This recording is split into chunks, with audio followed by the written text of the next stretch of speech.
family gets knocked out of it in Ireland. William I think Marshall's it's William Marshall's the last like major player of the Marshalls. because he had the sons, isn't it? I know everybody's always talking about the William Marshall, well, the Marshall curse in Ireland, because he has sons, isn't it? And then the sons are killed off after what was it called? The Barons War in Ireland. There's a fight and dispute between the Marshalls and the De Burghs in Ireland, but the Marshalls were already kicked out of the English court for fighting with King John before that. Oh, and Wales as well. They kind of they fell into a weird stalemate with King. What was it? Henry the Third.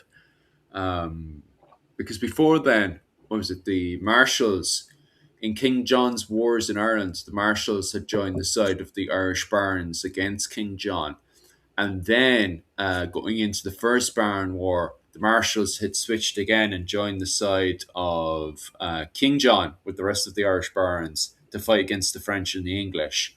And then the obviously the Marshalls had won that one, and the English ran away with William Marshall's body.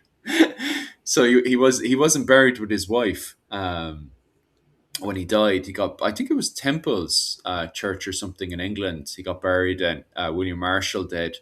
But regardless, his sons ended up taking over his lands in Ireland, and his sons started off quite well in the English court, but then they had a falling out with the English barons, and they ended up revolting against them and getting into a fight with the English barons in Wales and stuff, where they were somewhat successful. But then the Marshalls ended up returning back to Ireland to fight the De Burghs. The De Burghs were having a fight with the O'Briens over Limerick Castle. And so the Marshalls went over there and actually supported the O'Briens against the De Burghs, which, highlights how mixed the the Anglo Normans or the Hiberno Normans or whatever you want to call them at the time were with the locals, given that the Marshalls were married into the Macmorras, with Isabel de Clare's marriage, and how also you have the O'Briens were married to the Burghs at that point, and later on, obviously, the Fitzgeralds. And also on top of that as well, you have the Lacey's were married into the O'Connors as well. So they were proper mixed in at the time. Look at my hair all bulged up like that. No, yeah, man. How's Kat doing? And Dennis, how you keeping by? Hello, I'm gonna have a chat. Yeah, so like I was saying, yeah, they William Marshall, obviously, pretty much, almost straight after his death, he had five sons and five daughters, I believe. I don't know if they all lived to adulthood. I know most of his sons did. I can think of four of them. I don't know, so maybe one died a bit younger, but yeah, they never had any heirs. His male sons never had any heirs, so they end up succeeding the lordships, like of his titles, basically consecutively until then. And then whenever they died, they obviously all his daughters, like you said, had married. They've married into the De Clares, the De Valences,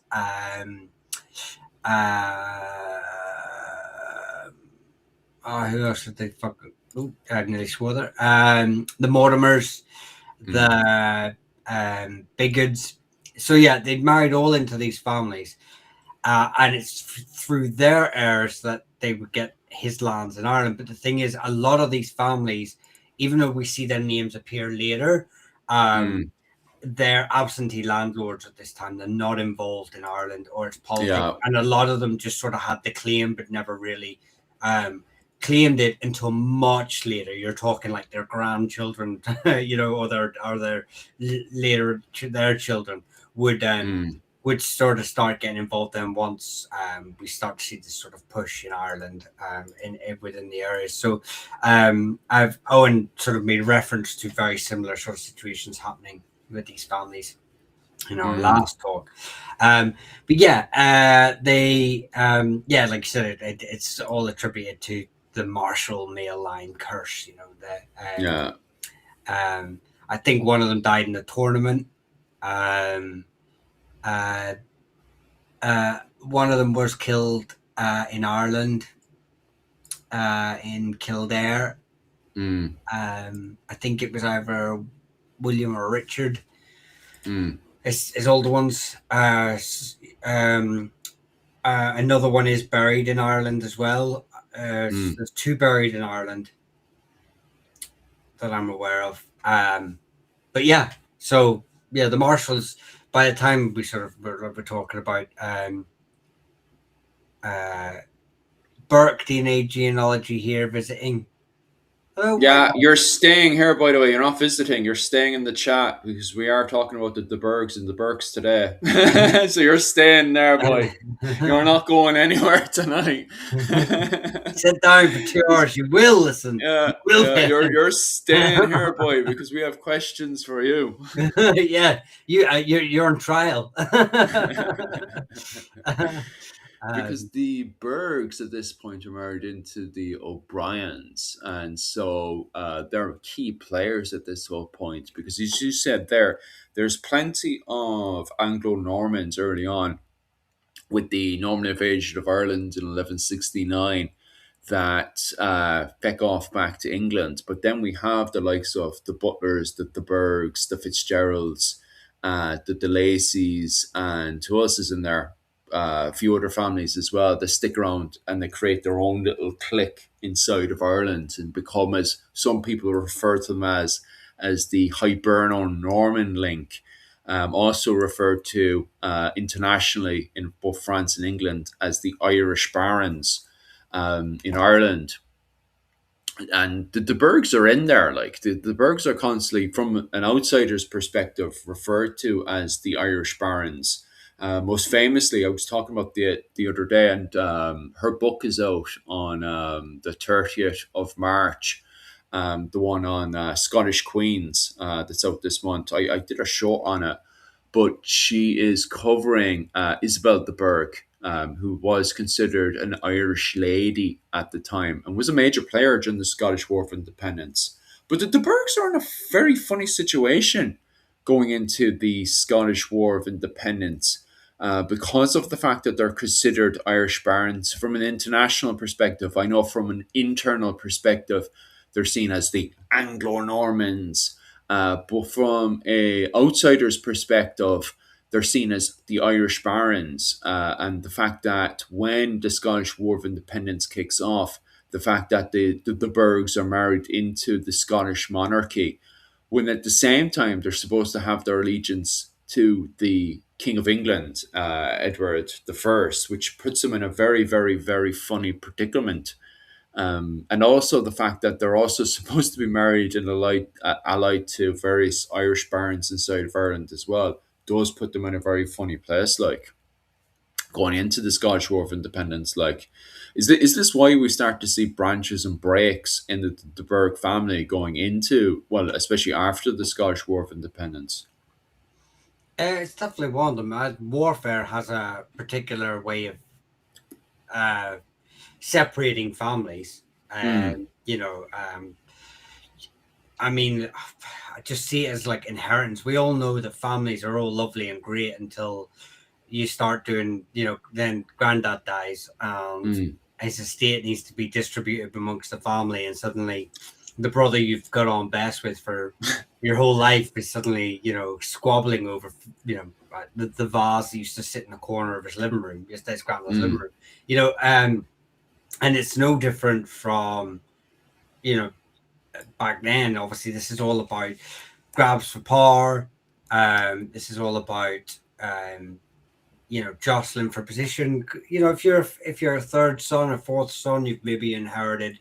If by luck you've inherited a small estate, mm, um, and how are you going to um, advance yourself except for throwing your lot in with mm, someone that against your sibling cousin, um, in the hopes that they might promote you further, Mm. grant you land and title, because you can like there are ways to do it like almost legitimately within your own within the Kingdom of England.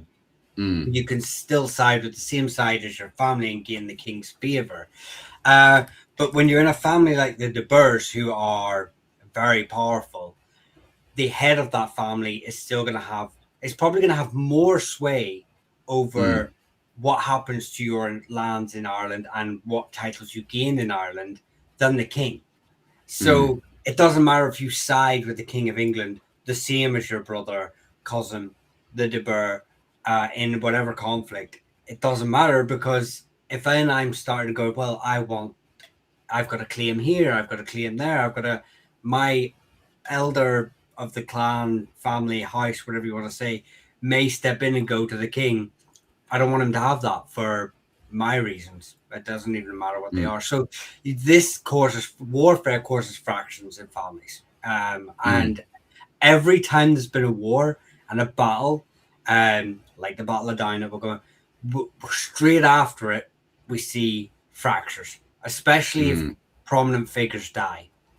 Yeah. Um, then because that's when the disputes happen. What you normally find is that clans stick together and and all these great things whenever you have a real unifying figure, and the Fitzgeralds are great examples of this. They have, and the Butlers, they have these real dominant, the De Boers are real dominant unifying figures within their families that are able to hold the family together, Mm. through whatever means, friendly or non-friendly, bit of intrigue, but when they die, Brian Broom, not a great, Mm. managed to hold pretty much Ireland mostly together. The minute he's gone, you know, Yeah. um, and that's the same with that's the same with the De Boers. They're no different to any other family. Their histories mirror each other. Every Mm. single family in Ireland's history mirrors each other. You're so yeah, and that's it's exactly what happens with the De Boers. Mm. Yeah, they were fascinating. All right, the Bergs. Are you live on TikTok as well? Are you? I believe so. I still can't link up the chats. Um, Oh Jesus! Yeah, it's a pain. All right, like especially in hey, the side. hey, look at Strongbow. Is it? Have Strongbow, the have Declares, you have or you any got of the, have you got a picture of Strongbow somewhere? Have you? I don't have a picture of Strongbow. I put up a picture of what was it called, William Marshall, on the Ah, main cover of Pulling a Horse. He used to have a trick when he was at the tourneys. Is that he would grab, he'd get his hand and he'd grab the stirrup of the front of the horse and he'd lead the horse and he'd bring him over so he could easily grab one of the nobles as a prisoner because the game at those early tournaments, the trick was to capture as many nobles as possible so you can ransom them back afterwards because they weren't as organized as they were going into the 15th century. So what William Marshall used to do was he used to just grab he used to, while you were going into melee, as in going up next to the horse with your mace and smacking them into the head to capture them. Instead, what William Marshall used to do is go get his hand and used to grab the front of the horse on the stirrup and then used to gallop onto his side, bringing the Irish noble, sorry, the enemy noble with him, so he could ransom them back afterwards. Sneaky little, sneaky trick for sure, like that he used to do, but it is what it is. Any I love. Go Hang on. I laugh when they talk of Irish family pedigree like they are show dogs. So yeah, that's it's true because that's basically the same principle applies to Irish families. It's Yeah. they are talking. It's a long tradition in Irish. We have a long tradition of storytelling. We have a long tradition with the church. We have a long, land of saints and scholars. We have these long traditions, and one of them is lineage. We built Mm. a whole lineage based society. So Yeah. being a show dog and having this great pedigree and saying my daddy was this pure breed and his mummy was this pure breed. It's a long tradition in Irish history. It goes back, well, they think it goes Bronze Age and maybe even further. So I mean, it's nothing. I don't think even it's outside of human nature. I mean, mm, it's found in every culture in certain levels. So I think it is funny, but I think at the same time it is something we inherently find within our culture and our history. And I'm not saying it should be ever be used to beat someone with, to be like, oh well, well, this one just mentioned you mentioned the Moriartys. Like I'm mm, Moriarty, so you've got the surname Mohammed, so I've been here 5,000 years, and you've only been here since yesterday. Therefore, I'm more superior or whatever. I don't think it should be used as a stick to beat people with, but I think it should be something that should be celebrated in a healthy way, because it is intrinsic and mm. and part of our history. But at the same time, history is forever moving forward, and we should incorporate modern things into that as well, without reverting back to eugenics or anything weird like that. Yeah, I for sure. Highlights. If I missed anyone's questions and stuff there, I do apologize. There, I'm just kind of questioning it and stuff as it pops up on my screen, and sometimes it kind of skips some of the questions. So if I miss anything, definitely post it back up again, and I'll try to get back to it. Hi lads, I remember Ned Kelly saying life in medieval Ireland was quite short, sharp, and brutal. Was that a fair analogy? It depends. The thing about medieval history is it's 1,000 years of history that's like a roller coaster. Sometimes it is absolutely brutal, just like the rest of medieval Europe, to be quite honest with you. And then other times, like I was saying this to Rachel from the Creative Contessa, and Ireland, just like anywhere else in Europe, there's places where you have these small little villages and they will spend their entire life isolated from any form of violence. Like they will literally, be born into the world, live a happy, natural farming life.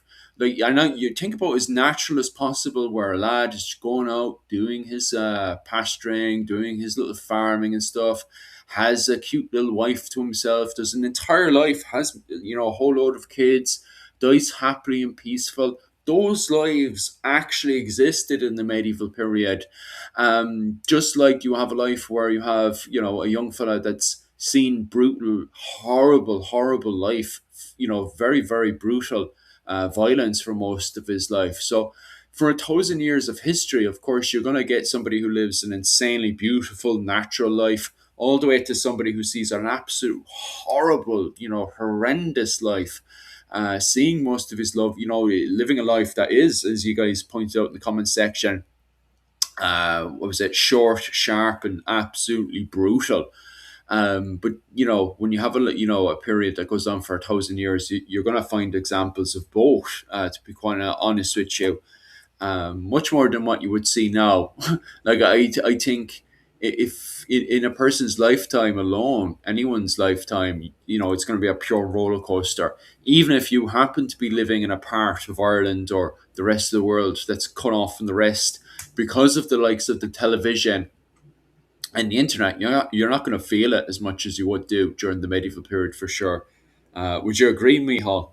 Yeah, I think it was a perfect reply. I wouldn't have said anything different. Mm, Condense it. It's I mean, for whatever point he's trying to get across, he's obviously been told to give a quote, and how do you quote 1,000 years of history into a single couple of words?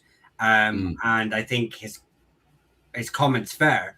But mm, I think Phillips, if I think I can fairly sure agree that if given the opportunity to expand on it, he would have probably just said something very similar to Philip, that you mm. cannot condense 1,000 years of history into, um, bullet points like that. That's how. Yeah, that's what populism does, and that's why it gets it so bloody wrong. So Uh, How's the Murphys? How y'all keeping? the Murphy invasion, Murphys, the the Murphy old. invasion of Ireland. The Murphys are native Irishmen. No, no, no. He says the Murphy invasion has arrived. Oh, Probably I just think invading into my territory. misread that. So I was reading another couple of comments here. I like learning about my ancestors because I've learned I'm surprisingly similar to them 1,000 years later. Yep, 100%. And I always see whenever I find people that are involved in um, certain job roles, and then they find out that their surname, so their ancestors 1,000 years ago were Brehons, and they're now lawyers, Mm, it always sort of like tickles me because um, we do have so much in common with them. Yeah, at the same time we are so different. But it mm, is nice to find these. I mean, whenever I've had families and I've gone and they've gone to like a clan castle or lands or anything. Um, there's something very special about knowing that you're walking down a hallway or up a stairs of a tower that your ancestor walked up, 1,000 years before. I think there's something very almost spiritual about that. mm, Um, to walk those very same steps. But like I say, it needs to be taken, um, you know, in the right attitude. mm, We shouldn't apply a lot of things that people apply to it. But yeah, I do agree with you. I enjoy. That's why I got into this. I enjoy seeing the similarities. And I often use examples of modern day things to explain historical things, like not 5 minutes ago talking about the De Boers, and we talk about family inheritance and stuff. So mm. because we are so similar in so many ways, so it is interesting. Michael, oh hi caveman. Michael, I was wondering if you could please take the time to let me know if the surname Melanie is the same as Melanie. Thank you. No, Mm. it's not. I'm Doing just that one. no, it's just not. It's not. Melanie is Muelainen, Mm, is the origin. And Melanie is Muel Anna or something like that. Muel Aina. mm, But they're not the same. They're not the same. Muel Mina and Muel Anna or something like that. So they're not the same. They're not the same name. They don't come from the same um, uh, uh, name, basically. mm, The two totally different names. And I'm not aware that they have ever converged. Through Anglicization. It is. I mean, mm, it is possible. Um, um, because they're both found in Ulster, but it, it, it's it, none of the records that I've ever come across say that. But mm. I mean, if anyone ever finds it, by the way, Philip will say the same thing. If you ever see if we make a quote and you can disprove it and you send us a source, we'll hold our hands up. Oh no, I don't. I just there's some of people that come in here and they're like, "You're wrong." And I'm like, okay, fair enough. Because I wouldn't say I'm the greatest genius on the entire planet. The only thing that really wrecks my head, and I think the comment section will definitely agree as well, is when there's no source in there. Because we're all here to learn. Like it really wrecks my head when somebody comes in here and says, "You're wrong." And it's like, okay, well, fair enough, I'm wrong. Okay, what's the source there so we can fix that? And it's like, I don't know, I just know you're wrong. Do you know, my mother, or even worse still, it's like my mother said. Oh, okay, fair enough. I'm not mocking the intelligence of your mother, but like, do you Mama have any said if you actual don't, proper root source I to just that? read some people said I just get my mom said if you alligators are angry because they got all them teeth and no toothbrush. It's like, well, all right. um, so thanks for that, Kat. Yes, smash the like button if you that would great. Just supports the channel. So thank you very much, Kat, for Mm. putting that into chat. What was it called? Uh, I went down the rabbit hole of the O'Kellys. Somebody was asking about the O'Kellys there, oh, right? And I never get to cover the O'Kellys, and I'm like, why do I never get to cover the O'Kellys? So I went into Google search there, and Jesus, it's some rabbit hole.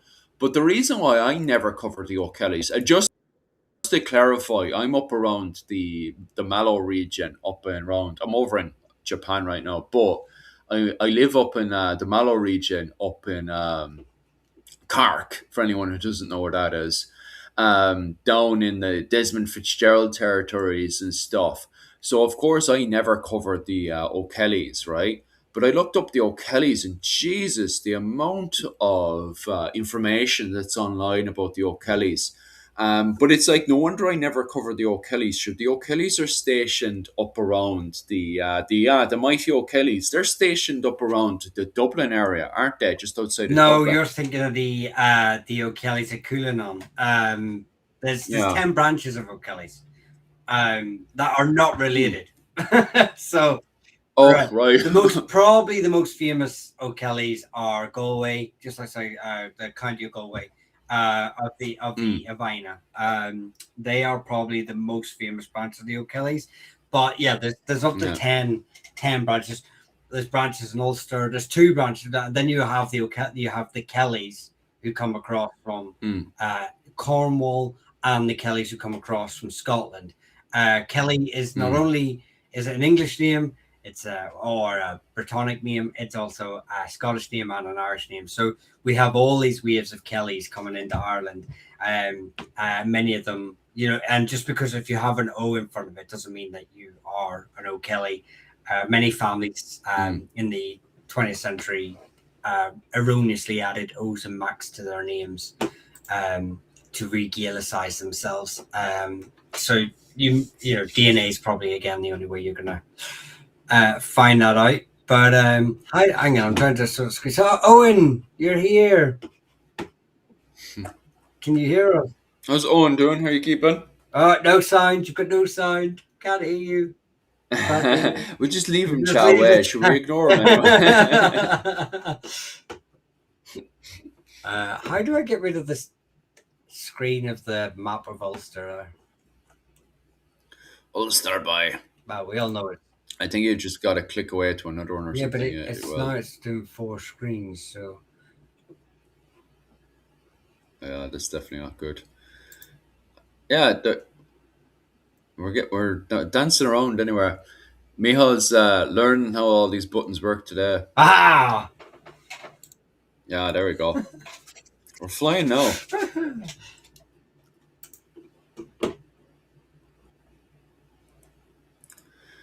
What was it called?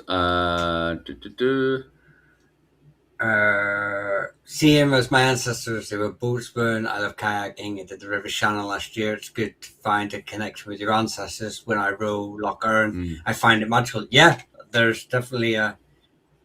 Um, Owen, are you still Can there? you hear me now? Yeah. No, I can hear now. Yeah, I have to change the setting within Restream for some reason. Um, oh. Ah, yeah. Hi, Caveman. That's always the case with Hi, Dennis. Restream. Restream's very cranky like that. So I've just Oh, give her the I've old been back and running old around all scratch day. there. Yeah, you were busy enough, weren't you, for the last week or so? Yeah, my mother has been quite ill, so I've been up and down to Dublin, and then my daughter does sports. Oh, living in a very Mm, rural area like I do, everywhere is far away. mm, mm, How you mm. doing, Charlie Kennedy? Hang on, I'm just sorry. I'm just getting the chat back down to where it was. Um, Hi, Tom. How you doing, Tom Core? I look at autosomal DNA, but if you look at your 700 marks test, you can tell the autosomal DNA tests are best guess averages. A full sequence can help you determine better between Irish scores. Yeah, I wouldn't trust autosomal testing, ancestry DNA testing, stuff like that. I would consider it more a bit of fun. If you really want to get Sure. a better understanding why DNA testing is the way to go.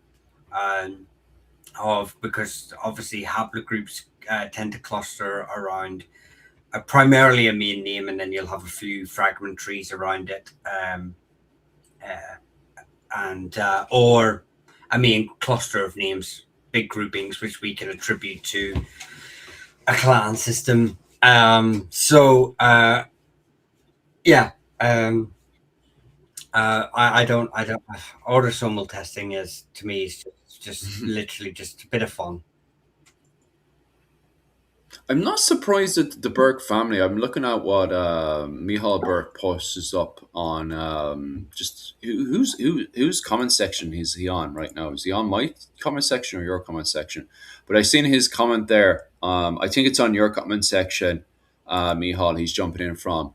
But he says there that the Burke DNA on Facebook shows that that was tested confirmed that the Burkes and the various branches placed them at the 25th largest confirmed project in the world for DNA testing and stuff. And I'm actually not surprised, especially after the Burke Civil War that happens during the Hundred Years' War, because when they split into tons of factions, don't they, Mihal? Yeah. Um, But yeah, I mean, they there's obviously they you also have a lot of families. I believe the Costellos are a branch of the Burkes. hmm, And there's a couple others in Galway, in Connacht anyway as well. Um, yeah, the again, it's I've made the point already, and the point still sort of stands that as families are given lands and um, there's a saying I don't know, I wouldn't actually say it's quite true, but there is a saying that um, that Lord's children tended to survive um, in Ireland, right? Not really in England, but Lord's like King's children tended to survive because they had better access to food and security and yeah, stuff like this. Warfare, although warfare was endemic and it incorporated a lot of actual death in warfare was quite small in comparison to things like hmm, disease and malnutrition and you know yeah, um so I've never done the testing on that. But I mean, when you look at the key names, look at the top 10 surnames in Ireland. Now I know there are a lot of reasons for this outside of that, which would be a video and a discussion all on its own. But I mean, you can sort of see that the most common surnames tend to be from the most powerful families, Burke being one of them, hmm, Fitzgerald, Butler, all these sort of names are, normally within the top sort of 20 surnames in Ireland. So, and hmm. there's got to be some correlation between that and that, something that statement. Um, that they're, and especially because obviously Irish nobility, even the English living in Ireland as Irish nobility, who are still, as Philip will sort of argue here, they are still in the Irish nobility, are Mm. marrying multiple women, having multiple mistresses, fathering plenty of children. So, um, and surnames weren't as precious to people in the same way that they would become later on. They would, like I say, surnames aren't polygenetic. Clan surnames aren't polygenetic. They are incorporated by lots of people. So you would find that family branches that maybe didn't even realize they were Burkes originally would actually end up adopting the name eventually anyway. This is a question I do have for Owen O'Neill. Just because I feel this is feelings now from my side. Maybe Dr. Owen O'Neill has actual evidence for it happening or at least occurring. Do you think the Old English, especially in the Nine Years' War, were having assemblies with the Gaelic Irish? Because I feel, especially from 1220 onwards, when you have the Bergs and the Lacys and the Fitzgeralds marrying into Irish nobility, well, Gaelic nobility, that they might be having assemblies that are just not recorded. What's your view on that, Dr. Owen Um, O'Neill? I would tend to disagree with you. Um, I think Yeah. on the one hand, especially in the early modern period, late the end of the medieval, this thing of assembly is Mm, misunderstood. Okay. Because there's a famous passage, I think it's in Baha Eru O'Donnell.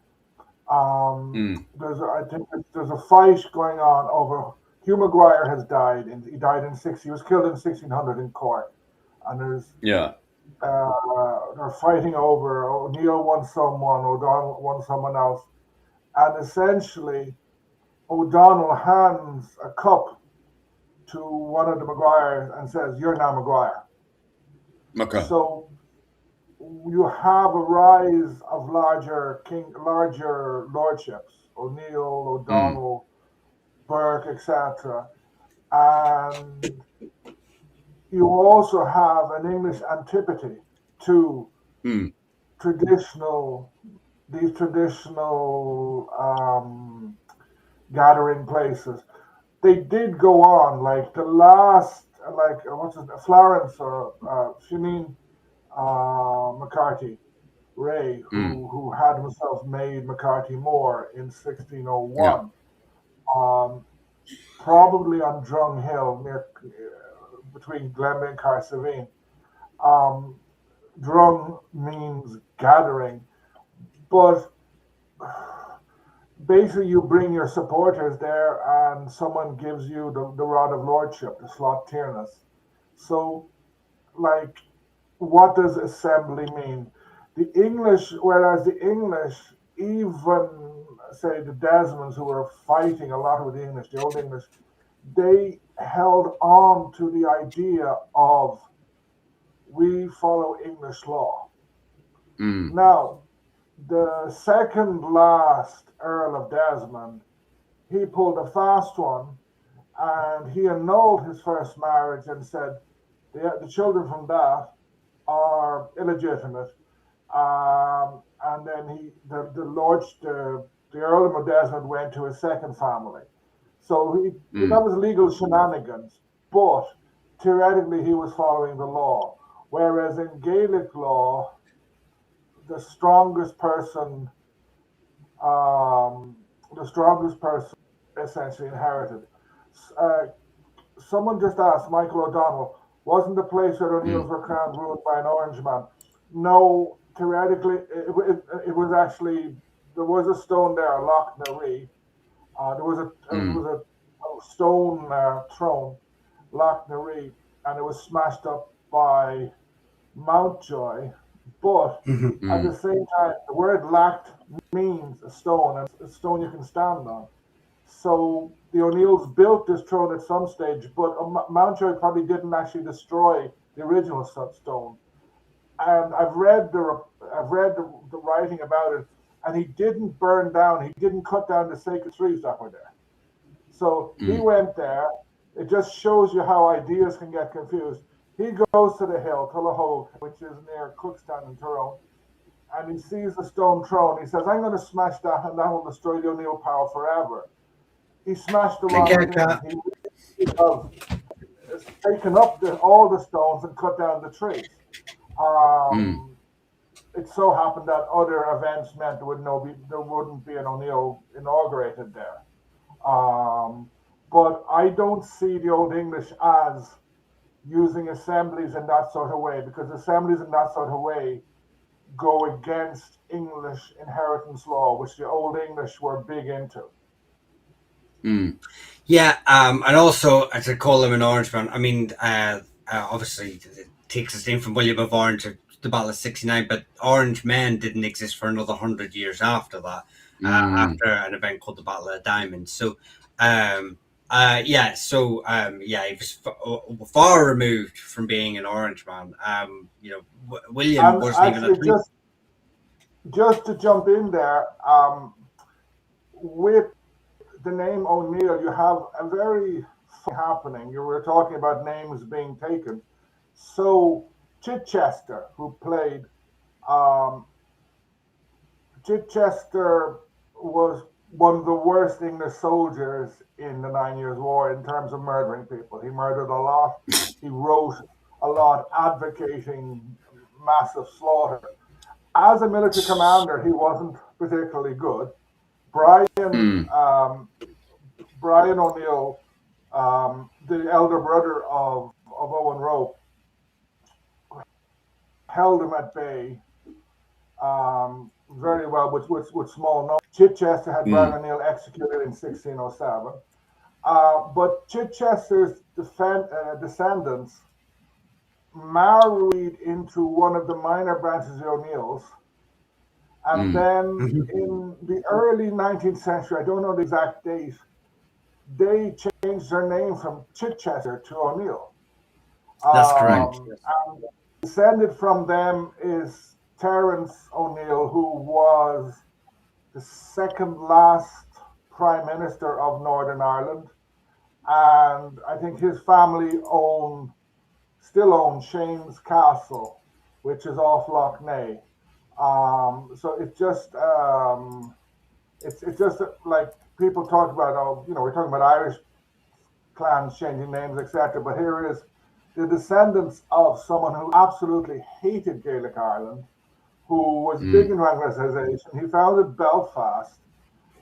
He should be like he was a political ancestor of the Orange idea in a way, even though it's 200 years Mm. before.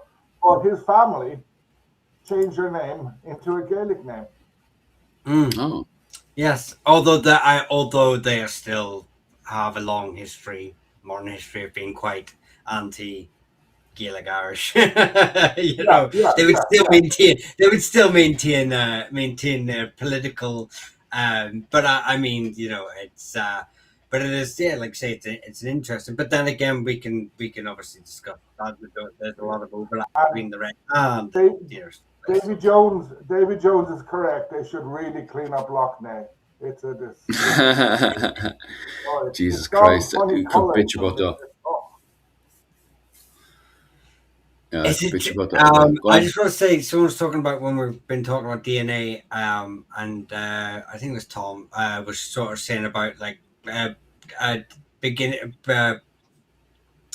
being part of a genome that's known as like a Pictish group.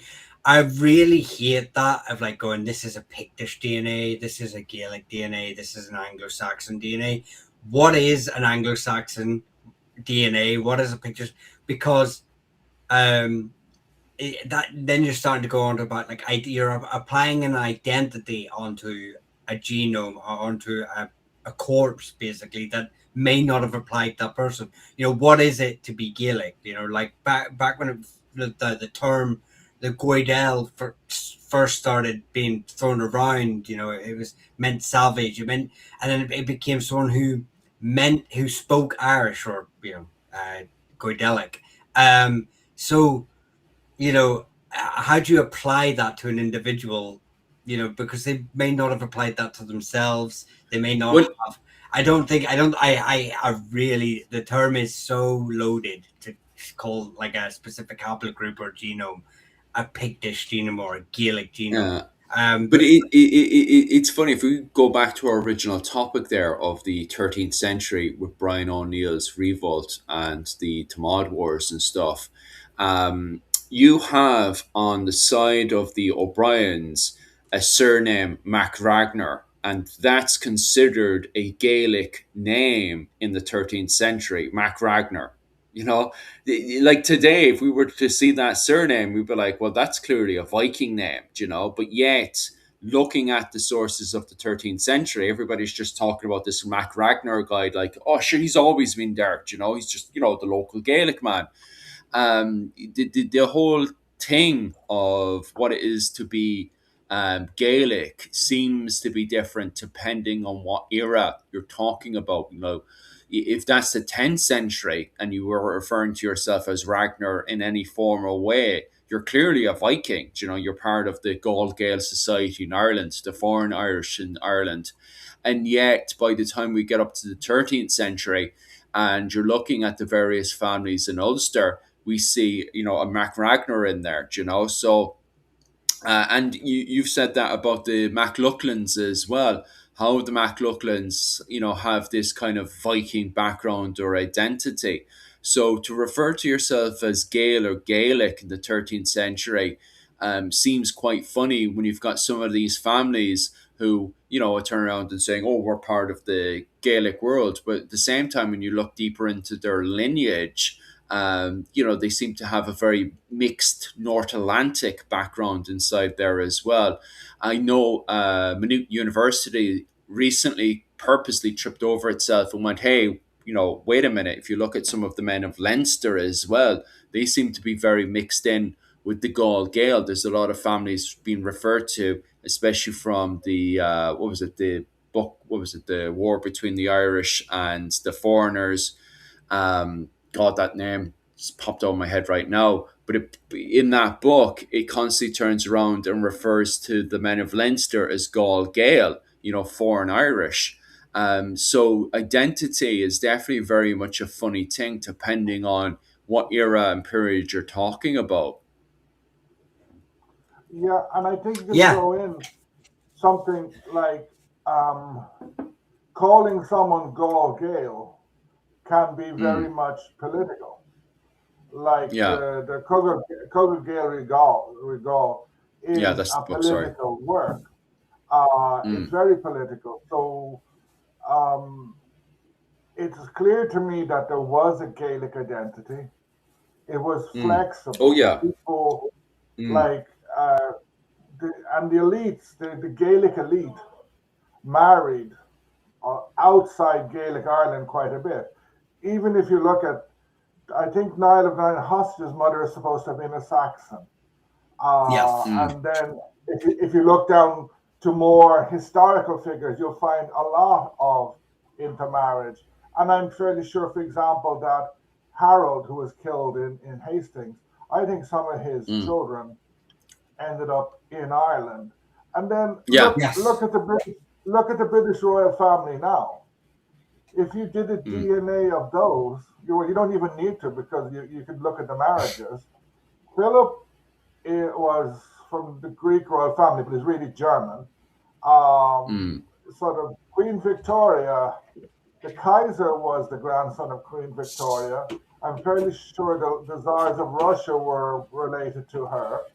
Um, mm, I think you could, if I was if I was 1,000 years in the future and looking at the DNA of the royal families of 19th century Europe, I could say, who's this strange group that suddenly appears and conquers all these countries? mm. Sort of they're ruling all the countries. It's the same DNA because they're all intermarried. Yeah, yeah, yeah. So DNA is one thing, identity is another, yes. Mm. and it's sort of I mean, I have. Mm, I mean Go ahead. that I know. I was just to say, you're 100% right that you know, we have. I just want to put another link in. This is that we have such a close connection. So you have the Saxons, obviously. We have a close Leinstermen have a very close relationship with the Saxons. And then you obviously have the Welsh coming across. The McKinnon are descended from a Welsh dynasty of Dervata, something like that. I can't pronounce it. Sorry. My Cymraeg is terrible, non-existent. Yeah, but they descend from a branch because a lot of times when the Welsh were into fighting amongst their own, or even fighting others, they were fleeing the surviving branches or lords or princes or kings who lost their titles would flee to Ireland and they would be given land, title, and they would intermarry into the nobility because they would obviously already straight away be given noble status. mm, Um, and it's the same with whenever you come with all these sort of other groups that existed in early medieval Ireland, and they attribute them to the Brigantes and stuff like that. We have Irish families moved all the time for mm, a variety of different reasons. We have O'Rourke's from Breffna up in Cavan ended up in Cork for heaven's sake, and this is during the medieval era. Becoming nobles down there and setting up shop down there. So it's not unheard of. So we're all interconnected on this island and further afield. To get this weird, purebred, That's 100%. that's actually this question of movement is something that when I look at studies of modern DNA trying to trace it back, quite Mm, often what they've been doing, I've noticed methodology, is they get people whose grandparents who are still in the same place as their grandparents. I've noticed, mm, like that guy, I think is at Origins, Ireland or something, and he did this Yeah. big study. That was a central part of his study. And like, I'm mm, not a DNA specialist, but to me, that is a very problematic part of of a study. If you're just looking at people who mm. haven't moved, everybody, Yeah, 1/3 of the population of Ireland is in Dublin. yeah. Everybody in Dublin is descended from a culture. Everybody in Dublin has culture blood. Like they've all come. Like I was born in Dublin, but I only had one Dublin grandparent, and that Dublin Mm, grandparent was, I think, two generations from me.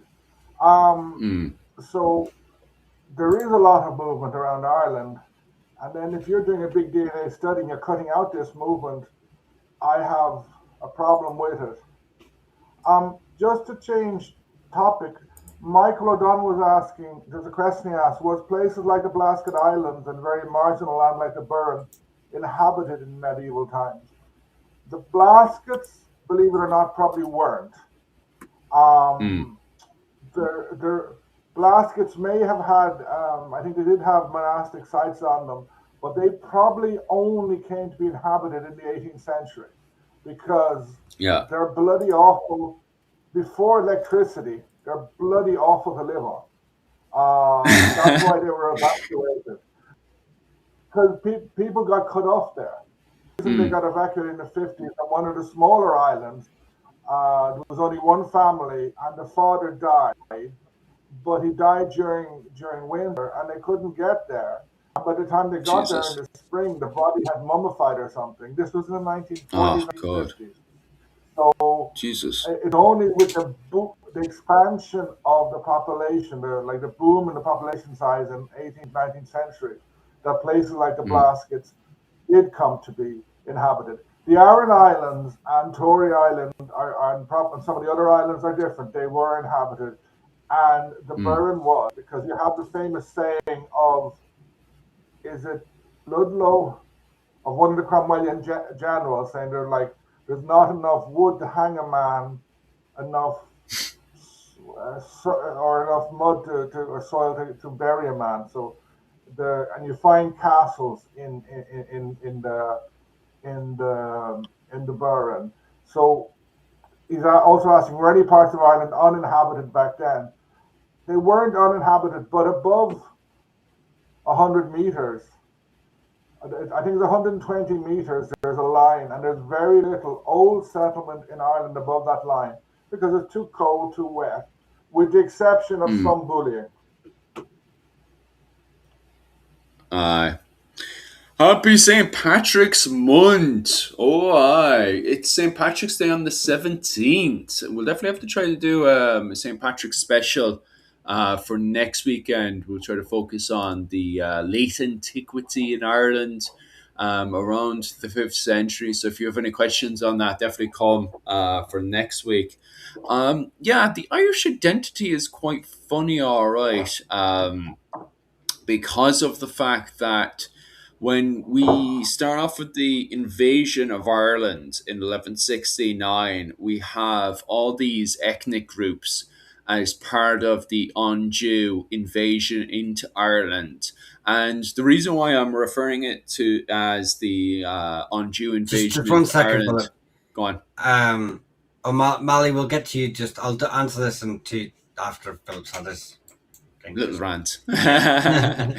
But it's funny when you have the invasions that happened in 1169, and we're often turning around and calling it the Norman invasion of Ireland. And it's only in the last 5 years or so that we've really stepped up our questioning of all these identities that are coming into Ireland in 1169, because we normally just umbrella term the Norman invasion into Ireland and just kind of brand them all as Normans. But in reality, they're a mix of Welsh, Anglo Saxons, Norman, but even on top of that, Cambro Norman, Anglo Norman, Normans of Normandy. Then you have people from Brittany, Frisia, Anjou. When that invasion happens, both in 1169 and then the second one that happens in 1171, it's a very pick and mix of various ethnic identities. Then, furthermore, if we jump ahead again to around 1220, when you have King John's War in Ireland, although our modern books, like even when I was reading about and going back over my notes for Brian O'Neill's Revolt and the Tamad Wars in Ireland, it was often referring to them, the barons that are living in Ireland, as the Anglo Normans. The actual sources themselves, especially old French sources and stuff, are often just referring to them as the Irish barons or the King's barons in Ireland. So it's quite funny when we're trying to simplify and put these umbrella terms on, that ethnic identity in reality can be much more complicated than what we're trying to simplify it into. So yeah, when the lads turn around and highlight the fact that it is much more complicated in reality, I definitely would confirm on that. Because even when we get up to the later periods or even to the Renaissance, when they're starting to refer to them as Old English, those terms only start to appear much later on, isn't it? Yeah, yeah. Mm, Like in the 1590s, the Old English referred to themselves as English, mm, or sometimes, if stressed, English born in Ireland. yeah, Whereas once England became Protestant and the English in Ireland didn't, their Englishness began to be questioned. mm, Um, so I think the thing is, in the 18th and especially 19th century, in the Western world, and Romanticism arrived with full force. And so, yeah, if you go to study history, say you go to mm, study history in Rome, you're going to study Italian history, and that's going to yeah, take the idea that the Italy of 2026 mm, is always the same, whereas yeah, it's not. If mm, you go to the Italy of 1500 or yeah, 1550, you have the Papal States, you have a huge amount belongs to the Habsburgs, you have the mm, Kingdom of Savoy, which out of which would come the kingdom, the family that would become kings of Italy. But Savoy mm, was a Spanish client state essentially, and it included a mm, lot of what is now France. yeah, Um, whereas, and like if you look the border between France and Spain, that only gets mm, settled out in the 1640s, 1650s, because the French encouraged the Catalans to revolt, which they did in 1640. Then the French moved mm, in and they captured a lot of Catalonia, and they mm, moved the border down south. Under Louis XIV, the French expanded a lot. Dunkirk, Dunkirk of 1940 fame, that only becomes um, French. I think in the 1690, something like that. In the During the 1640s world wars, it was still held by mm, Spanish, and it was full of Irish Catholic Confederates privateers. I mm, think you can mm, make a mm, great film. So there's a film waiting to be made about that, Irish pirates operating out of Dunkirk, mm, but it's forgotten. And then another point, jump to Ireland now. I live in a rural area, the serious depopulation. There mm, are loads of GA teams everywhere. And the GA teams yeah, are having to amalgamate. They never mm, amalgamate with a neighbor. Like, sort of identity is very complicated. You've yeah, identity being Irish, you've identity being a provincial identity, so, a county identity, mm, and then parish, and then a whole pile of other things. Identity is like remember Shrek. I think Shrek saying ogres are like onions, many layers. yeah, Identity is very like Well, my dad always said he worked in the Middle East for the oil industry. Don't don't blame me, right? And he always said that obviously it's still very tribal in a lot of areas in the Middle East, and he Mm, always said that they have a saying out there. It's my clan, my tribe, no, my family, my tribe, my God, and but he mm, said that each person he met applies that differently. It could be yeah. my God, my tribe, my family, or my God, my family, my tribe. He says each person, no matter where he is, each individual will apply that law, that specific law, to their mindset, Mm, and that's how they will approach their life and how they are. Uh, and I think that's has a very um, we see it all the time with just like you say, county level, town level. I live in a small village, and literally there's a village. Actually, if you didn't know, you couldn't tell where these two villages actually stop because the mm, houses run the whole way along the coast. But the village is literally 2 miles from my house, and anytime they come in to like our local shop, they're known as blow-ins. yeah. They're not locals there, and they're too much. The families have been into marrying for it's a plantation village up there, Mm, but they've been into marrying for 400 years. And mm, I would say there was a woman who came in actually, and she was from that village, and she's a McVeigh. And I was like, "Oh, are you related to the McVeighs in this village that she was in at the minute?" And she was like, "No," and I was like, "You probably are. mm. You just don't know it, like um, but yeah, I just want to quickly, just because there's a couple of things here. So first things first, um, Caveman's walking the Rocky Road from Toon to Dublin on Paddy's Day for a charity and documentary. So, Caveman, let us know how we can promote and share that the cause of the charity and everything like that. And watch the documentary. And Yeah, watch the and documentary. the Yeah. Worcester Victory. So please give us more information on that one. But fair play to you. It's And Caveman's later comment as well, just getting back to what we were saying there, no, that no, I no, no, actually no, no, fully no. agree with. Just you. What? What? I said a minute ago that I will answer a question when you finish Go on, waffling, go on. and I still haven't got to it. Right. Second thing, uh, O'Malley is. I've thought as a County Mayo. My family tree is that an Anglicized Gaelic name or Norman origin. Um, Most likely, again, a DNA system, but actually, most Mm, Thorntons in County Mayo come from the O'Monaghans. It's an Anglicization of Monaghan. The branches, the outsider branch, outsider, that's a really bad term to use, but the branches that from migrations into Ireland didn't tend to go to the Mayo area. So I would say you most likely is the O'Monaghans. There is another branch of O'Drenans that in South Connacht and Galway that also anglicized the name to Thornton, so it's possible it's close enough as well. And then was that what I was gonna maybe that was the end of my waffling. I thought I saw another comment, but and Philip wants to say something. So what was that comment?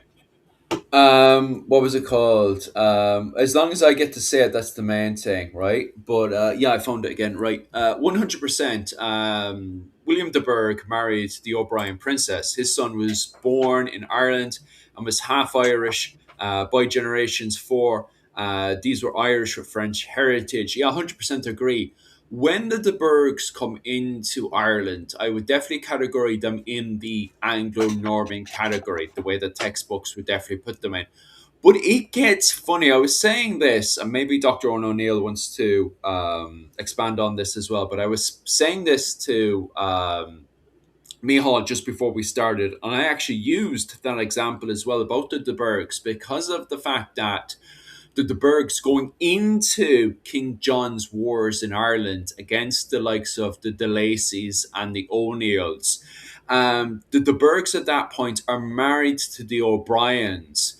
And they are, if you read the textbooks and stuff, if you read the old French textbooks, they're identified as Irish barons especially because some of those barons are also getting involved with the Crusades and stuff. So they are identified them as Irish barons in France. And then in the English side of things, they're recognizing them as kings. What was it? The king's men in Ireland. So identity is quite funny for likes of the Burghs and stuff. But then when we get up to around 1250, so around 1220, they're referred to going into what was it, King John's wars in Ireland, and also the First Baron War. They're sort of referred to as Irish barons. But then when you get into 1250, only 30 years afterwards, they're then referred to as part of the English force in Ireland. And that's going into Brian O'Neill's revolt and the Tamad Wars inside of Ireland. So identity keeps switching for sure. And then, as Mia Hall would highlight there as well, when we go into the after the Scottish War of Independence, when the Burghs start to have the civil war amongst each other, you then start to see the term more Irish than the Irish themselves. And I'm sure Owen would love to comment on that term more Irish than the Irish themselves, because there's a lot of academics that either agree with the term more Irish than the Irish themselves, or they completely go against the tide of that term more Irish than the Irish themselves, especially when you do have barons in Ireland that do refer to themselves as English. And then later on, then you have that term Old English as well, like, you know?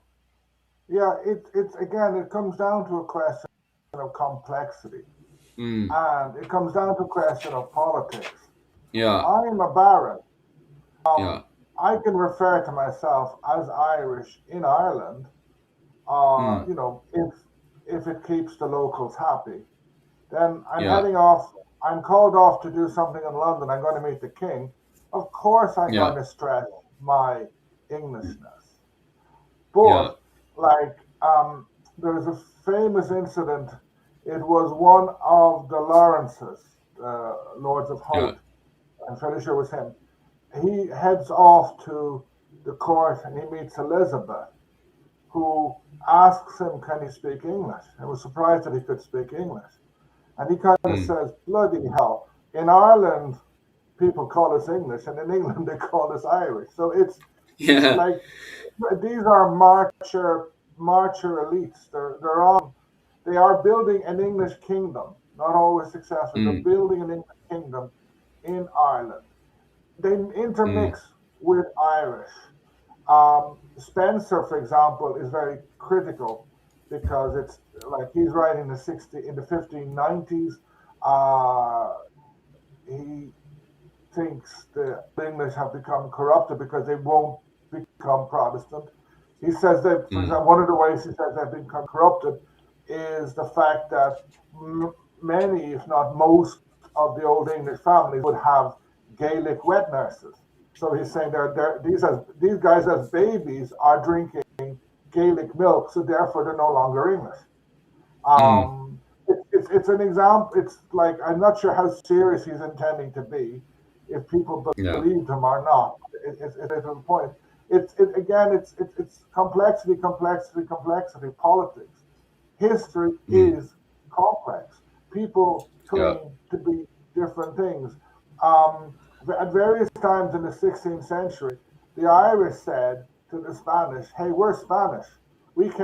mm, Our great great granddaddy, multiplied by a few, came from Spain, came from the tower, Brega's Tower in, I can't remember the city, it's in Galicia. So therefore, you have to help us because we're really Spanish." yeah, Um, Whereas, say, the United Irishmen in the 18th century, they used a different political argument.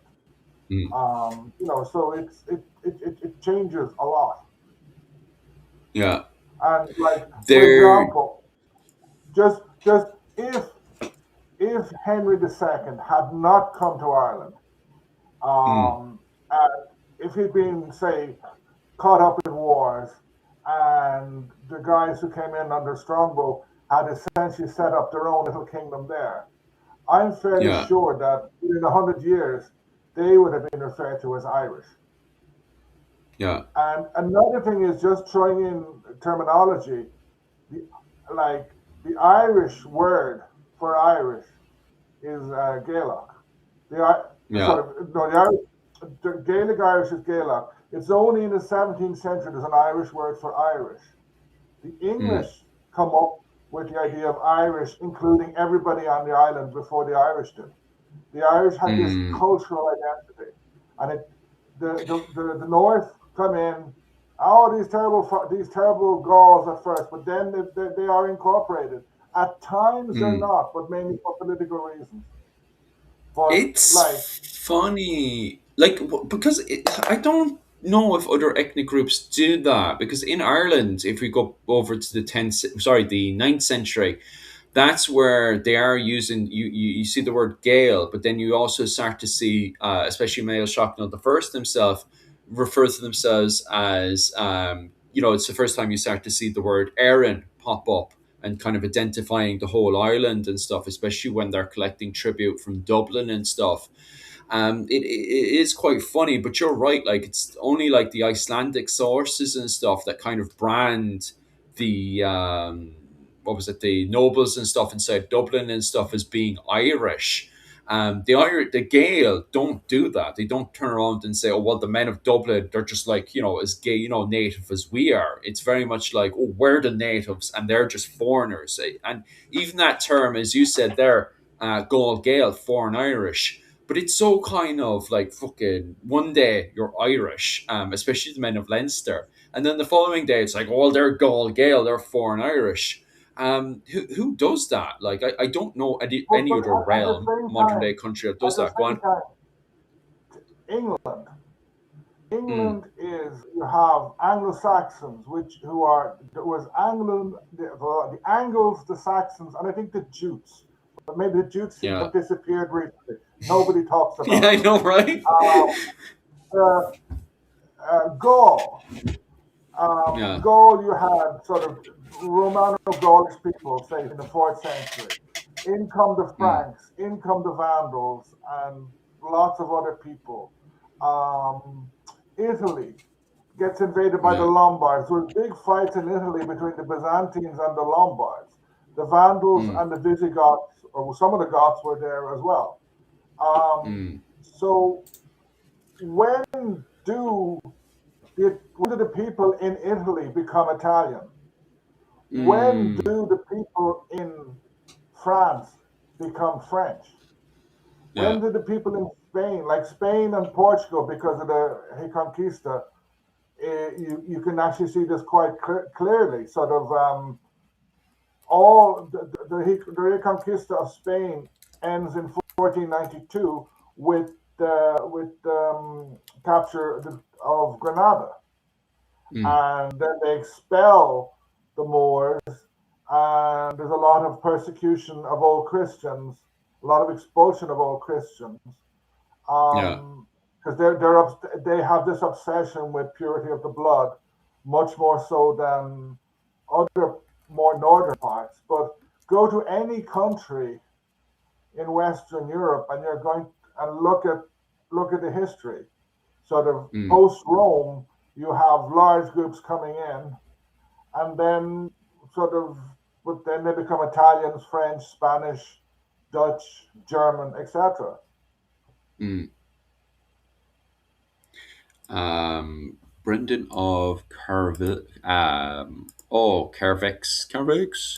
One second. Um, there's sorry, there, go on.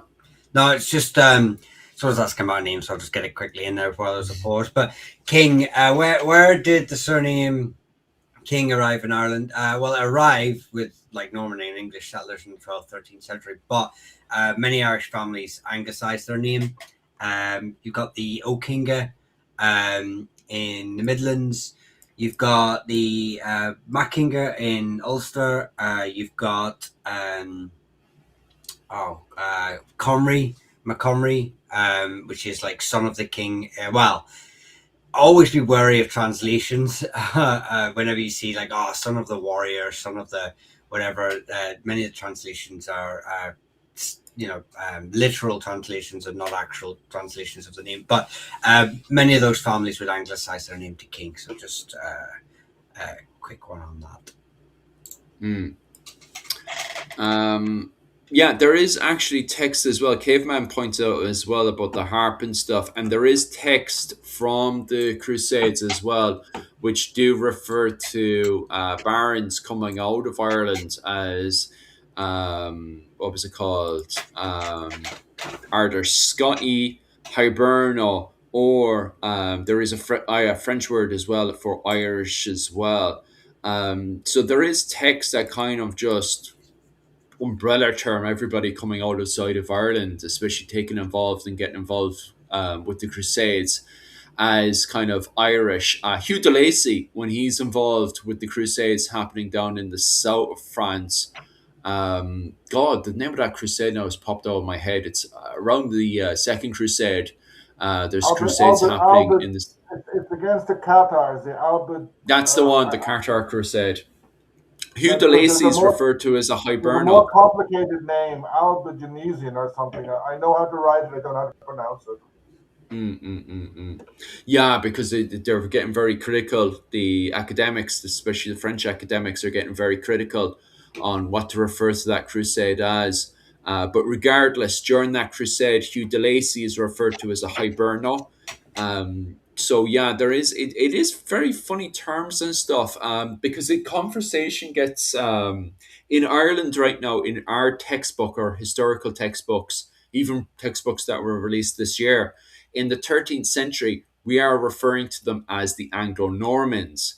And I was recently having a conversation with other historians and academics, but it was talking about the broader fighting during King John's wars in Ireland and also the First Baron War. And I was like, well, in Ireland, we refer to them as the Anglo Normans. And they were a bit like funny about it because now you're having sentences where the Anglo Normans are invading England to fight the Normans of Normandy. So language can get quite funny at times. And you do wonder, like, should you be using terms like Hiberno Norman or just referring to them as the Irish Barons, or should you refer to them as the King's men in Ireland or something, just to simplify the conversation, especially when you're having, constructing sentences that are meant to be intelligent, but they come out like, well, the Anglo Normans are invading to fight the Normans of Normandy, so it is quite funny. But yeah, you're right. The sources at the time, as Caveman has pointed out as well, are depicting the Irish barons as Irish barons. So it is very very funny. Like,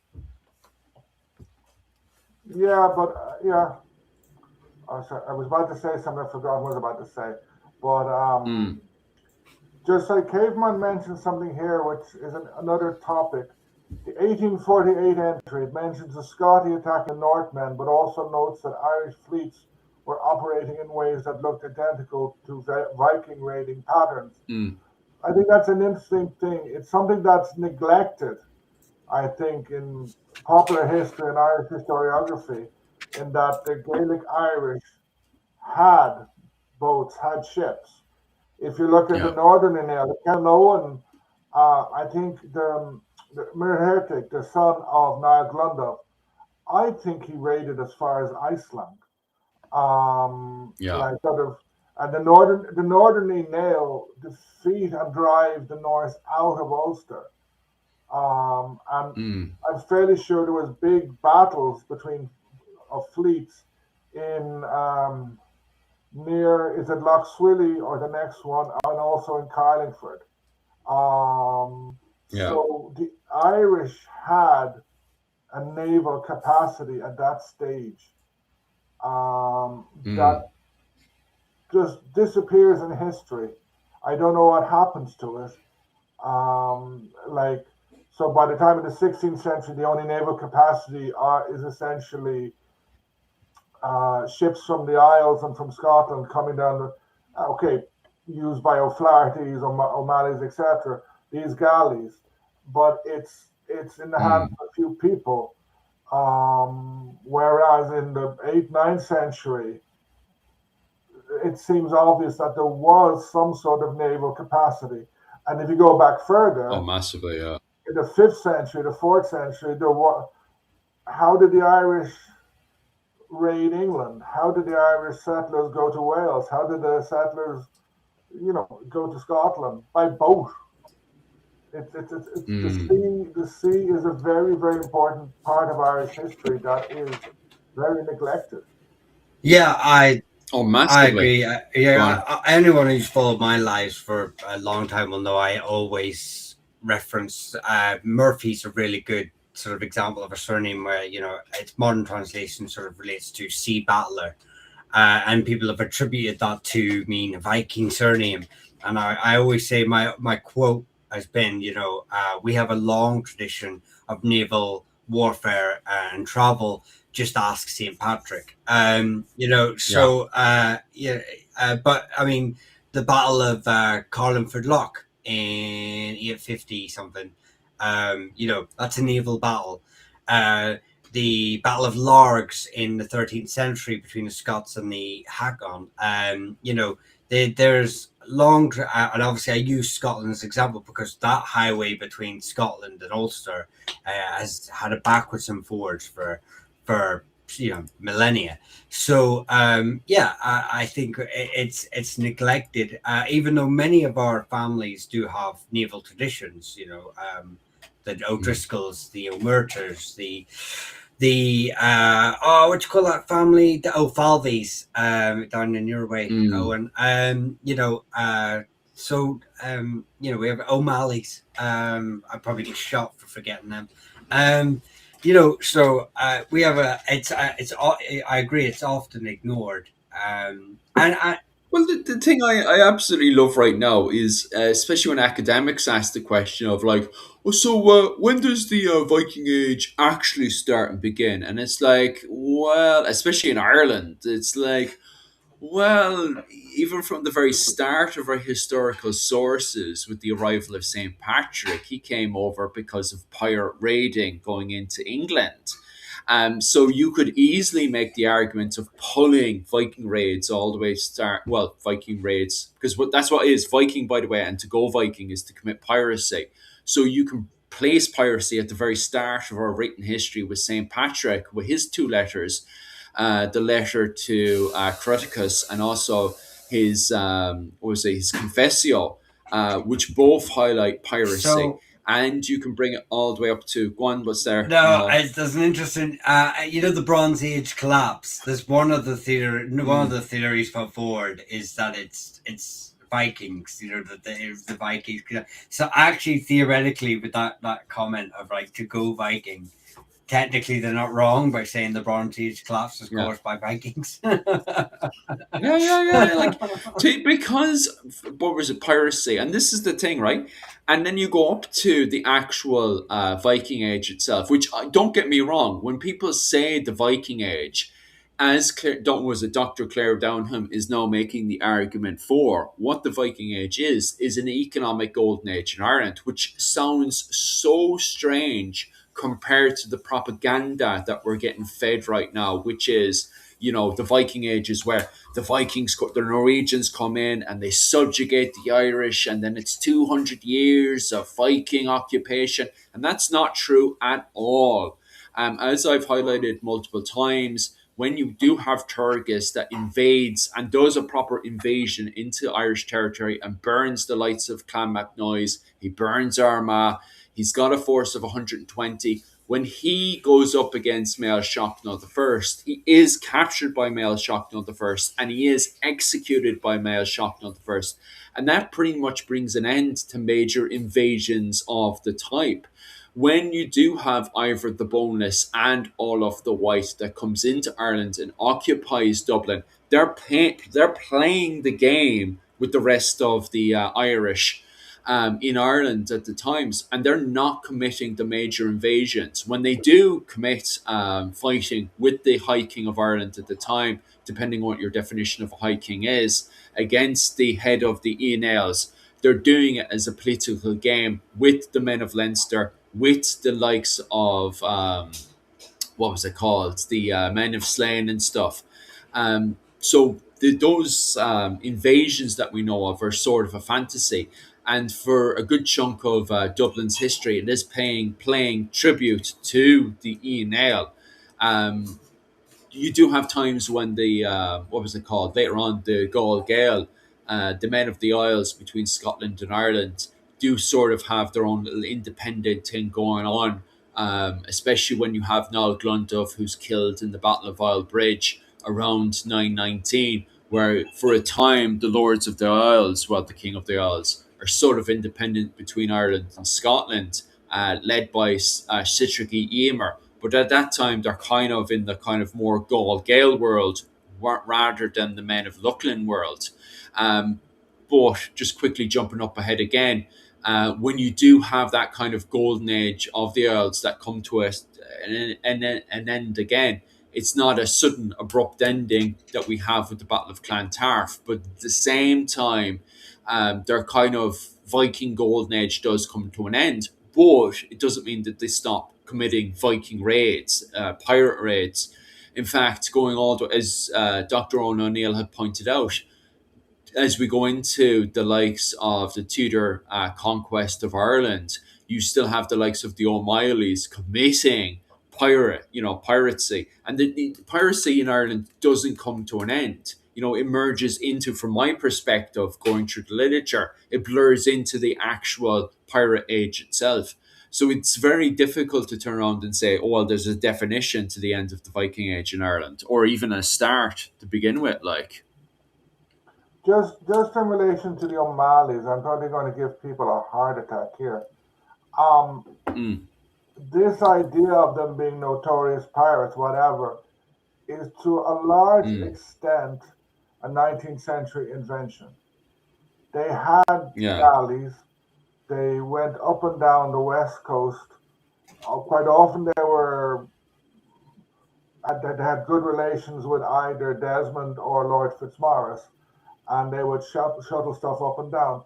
So they would do some, if they saw a ship sinking or something, they would plunder it, whatever, like anyone would do at that stage. But when Mm, people say pirates, it's kind of the idea of sailing out into the ocean and with cannon, etc. They didn't do that. They didn't have those mm, ships. They had galleys. yeah. Um, so you have to be very careful with this idea of them being pirates. They had a lordship, and it was one of a number of lordships that had a lot of ships that had a naval capacity. Um, and they would Mm, make a lot of money from just ferrying gallowglass a lot of the time. And secondly, mm, caveman talks. He says, referring back, we had ships. They were currach, but they could go on long voyages. But what changed the game and gave the Norse advantage was the longship. But by 850, the Gaul Gael mm, had these. Um, I'm kind of going to turn that around a little in that I'm very, very certain that a lot of the ships that were in use in Ireland in Roman times and post-Roman, they were more than just currachs. They were wooden boats because of the Romans. Like there were traders coming. mm, In St. Patrick's, I think it's his Confessio. He he gets bored up in the what's that, Crook Patrick, and he heads off, and he arrives somewhere in the East Coast. It could be Wexford, and he gets the boat there. It's a trading boat. mm, And I'm not sure whether they were Latin speakers or speaking in Irish, but there would have been various types of ships coming to Ireland, and I'm sure Irish people were looking at Roman ships and going, that's interesting, and they were using those as mm, well. Yes, they would have used like leather, sort of currachs or big currachs. Things change the whole time. Things don't stay unchanging. So, and yes, then the mm, Vikings come with their stuff, and then that changes. And in the end, you have the galley. But in post yeah. Anglo Norman time, something happens with the majority of Irish shipping. It disappears. Mm, What we're reduced to is galleys and ships crossing the Irish Sea from England, from Wales. Yeah, uh, uh, Brian sort of said there, weren't taught anything new. No, I agree with you. there would have been our, as merchants are trading, there would have been Irish merchants. Where there's to be money to be made, people of every nation will jump in and partake into that. And we can see it obviously like later on when you look at Galway, where multiple families are paying into a ship, into a certain merchant lane, or like stocks and shares into ships. And multiple families and branches of families are investing large coin into certain endeavors to Europe, etc. Um, you know, we've got a long history of it, and I would like I think it's a clear point. Whenever if something's happening in mainland continent Europe, it's happening in Ireland too. We're not this little island, floating off into the Atlantic. Even if it's not even a recorded, it doesn't compute. It's beyond reason to think that Irish people weren't still engaging in these activities, especially if these activities are making their way, like Roman traders, to Irish shores. We're not just going to sit there like Neanderthals and be like, "What is this fire that you're bringing here?" Irish people would have capitalized on it. Irish kings would have capitalized on it. So I think it's just another view of people just thinking that maybe our history's a little bit backwards, and it's not. I remember. Oh, here you go. Actually, I love this one. I love the Smith makes its way around. It's about ships. Go on. I remember reading that over 100 Spanish merchant ships were counted in Galway Harbour in the 1600s, trading wine for herring and Irish and wool. I actually didn't read that full question. I thought it was a different myth, but no. There was who was it that came? There was a guy who did a tour of Ireland. I don't know if it was the famous Holy Roman Emperor Prince or whatever his name was. I can't remember. But there was another guy who came round and stated about. I think he was an Englishman. Came about and sort of said about how Galway's harbour was booming. It had. But Galway was Galway was a massive trading hub. It was the last sort of trading hub on the extension of the English empire. I'm going to call it, even though it wasn't by this stage, but it really was operating very similar to under an empire. And like I said, you had the 14 tribes of Galway, which is a term coined for them later on, with these 14 families. Merc are running the city, they're running the bureaucratic side, they're running the trading side of it. These families, like I said earlier, are all investing into galleys, into ships, into investments, into Europe, into England, and they're all pooling money together towards a ship. Actually, a lot of families would actually monopolize specific areas within that as well. So wine, wool. I believe the Kerwins were known for a bit of black market dealing. Each one would sort of would try to sort of siphon off a specific portion of that trade for their own family. But it is well attested that Galway was a booming trading town. Yeah, sure. What's the name? Christopher Columbus was there, wasn't he? Yeah, Galway, Limerick, Cork to a lesser extent, some of the small like Kinsale, Youghal. So you have to remember that before the invention of, say, the steamship or whatever, the Spanish could actually quite often reach the Irish coast, the south and the west of Ireland, quicker than the English could, coming from like Bristol or somewhere like that, especially depending on winds. The Spanish and Portuguese from 1500 onwards are sending out immense fleets from Europe into Latin America, into Asia, the Philippines, etc. so like they know Ireland. There's a lot of trade. People have mm, mentioned herring in the comments.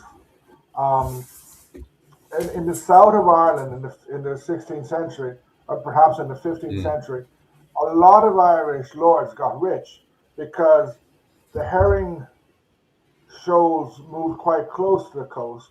So you have Basque, French, Spanish fishermen capturing these guys, and they have to land fairly quickly and salt them because otherwise they go off.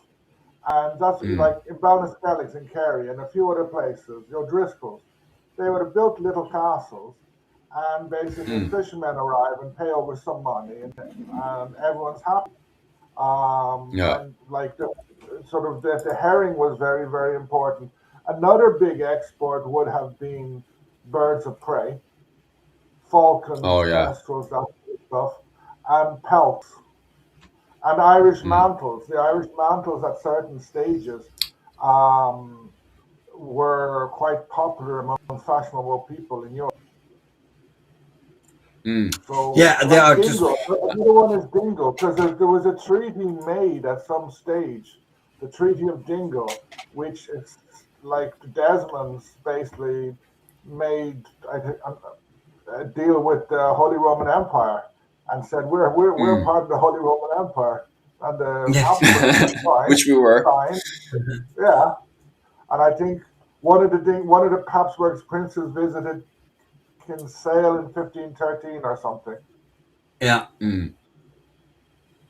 Good horses. times. I don't know about horses. Our horses were quite small in comparison to European horses. It wouldn't be. Yeah, we had the old Hoppler horse, which was Yeah, very, very quick. It was great doing its job. The problem is Dr. O'Neill would point out, especially with the Battle of Kinsale and stuff, is they couldn't handle cavalry charges against the English. But if you look at the fighting that was going on between Art MacMurrough and Richard II's English forces, by God, they were exceptionally good outmaneuvering the English knights. It was Art MacMurrough was able to beat the English in 1399 because of the fact that he was able to use his hobler horses to get in there, chuck them javelins in, and get back out there again. So the hobler horses are exceptionally good at outmaneuvering English knights. Not so much good from the cavalry charge, from the research and readings I've done, especially around Richard II. But I do know we messed up with the Battle of Kinsale. The Battle of Kinsale is where the Hubble horse really hits its limit, isn't it? Especially against Yeah, because English like knights. the Battle of Kinsale shouldn't have been fought. It was the Spanish Yeah. commander insisted, and then he didn't turn up for the battle. And O'Neill started retreating. His main error was stopping retreating. He should have kept retreating. The English cavalry was tired, um, Mm, but he stops and on one side of a stream. But the English cavalry managed to cross the stream, and then they charge into O'Neill's horse. And O'Neill's men, mm, they're in one big fort. Usually there would have been loose orders spread out. In Kinsale, they're in mm. one big body, and the English charge. Well, Okay. it's I think it's Thomond. Um, can't remember Yeah. whose horse is charged, but it could have been Thomond leading the charge. They charged the Gaelic horse, which Mm, routed away. But because everyone was packed together, they ran straight into O'Neill's men, and sort mm. of they split apart, and that's the battle over. Because the Gaelic Yeah. horse, they're these little horses, they don't wear stirrups. So, like, if you don't Mm, wear stirrups, you can't hold, yeah. you can't absorb shock. So a knight, Yeah. he has his lance under his arm because the stirrups will hold him. If you were, Mm, if you look at, for example, fights in the late Roman time of what is it called? That it's lovely to look at if you ever see them. Persians and the Romans had these really heavily armored cataracts, I think it was, cavalry.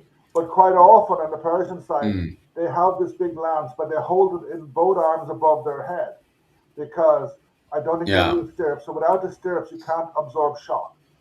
So Yeah. Yeah. and like the problem with having a big heavy horse is, unless they're in the Curragh or a few places like at Kinsale, you go charging along Mm. and you're going to get stuck in mud or in a bog. Yes. So Yeah. and then some Irish guy will run up and chop you down. Um, Mm.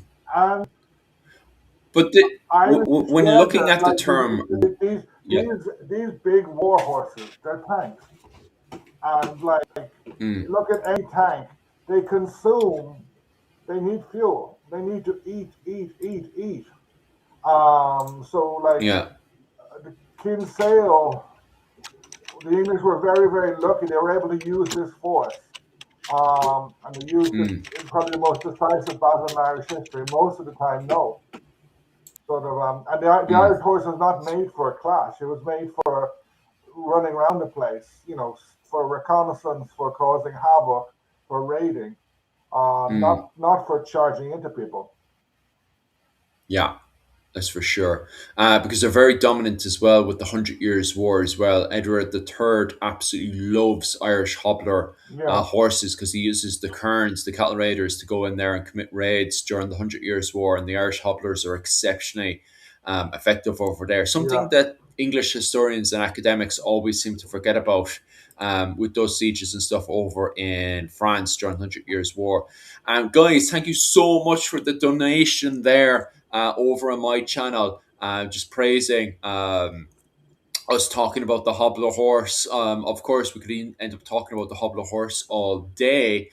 You guys are also talking about chariots as well. You guys are talking about Dave the Irish Chariot, his work.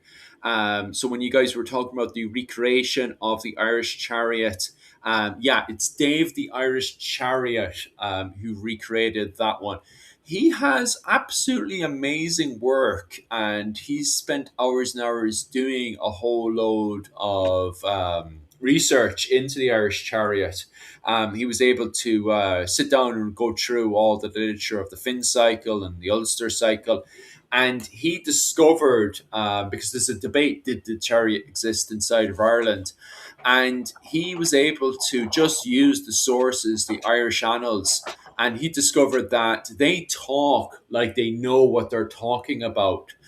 So he's very confident, and just using the language that's inside of the annal, was it the Irish annals and the Finn cycle and stuff, he was able to recreate his own Irish chariot. So if you want to see that, definitely type into Google Dave the Irish Chariot, and he does demonstration on the chariot all the time. Absolutely brilliant work. The only thing I would say, if I did see Dave again, because I've actually spoken to Dave a few times, but if I do see him again, I'd love to ask him. He's not actually qualified. He's, by the way, absolute genius of a man. He could talk about Irish literature all day, but he's not qualified. And recently, he had a bit of a rant disagreeing with University College of Cork and their interpretation of something to do with the chariot or something. But I'd love to actually ask him what he actually disagreeing with, because he has an absolutely brilliant relationship with Kevin over in University College of Cork, who actually recently translated the Finn cycle. So I'd love to get Dave on, but recently he's gotten very much into politics and stuff. So I don't know if he'd give us the time of day to jump on. But geez, I'd love to poke and prod his brain again to see what he disagrees with, especially with University College of I, Cork. Owen, do you have something to I say was there? yeah.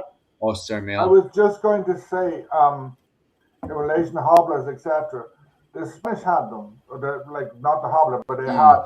Mm, I think it's called Jeanette. I probably pronounced it yeah. completely wrong, which was their light horse. Um, Mm, and but I think these would eventually evolve into dragoons and stuff like that. And so uh, you'll find them all over Europe. These people using a horse not to charge, and like in the 16th mm, century, horses essentially gave up charging because if a horse he's galloping towards a whole pile of people who pull out these 20 meter or 10-meter long pikes. The horse are not going to, they're going to mm, say, hey, boys, I'm not going there.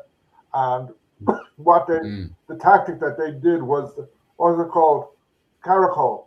So it's funny to look mm, at. So essentially, you have these guys in armor, they're heavily armored guys, and they gallop towards the enemy in a circle with, and mm, usually they had a pistol. They would kind of fire with a pistol one at a time.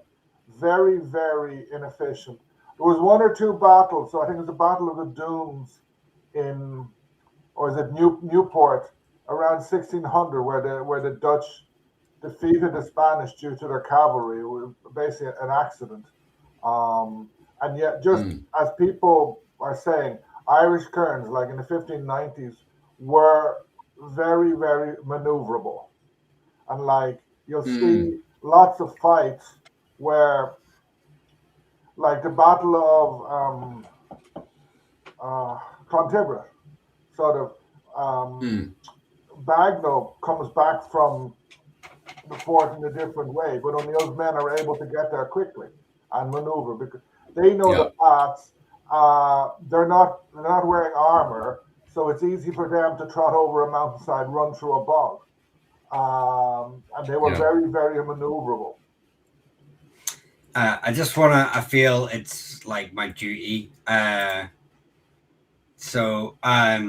was the Southwest the last to fall to the British Empire? Now, I'm thinking this person means to the English Kingdom, the Kingdom of England, because when we were incorporated into the British Empire in 1801, we'd already been part of the, um, that establishment for hundreds of years. But I feel as an Ulsterman to say that when the Tudor conquest of Ireland happened, Ulster was the last independent Gaelic kingdoms to fall. So no, don't be giving that to to those boys down south.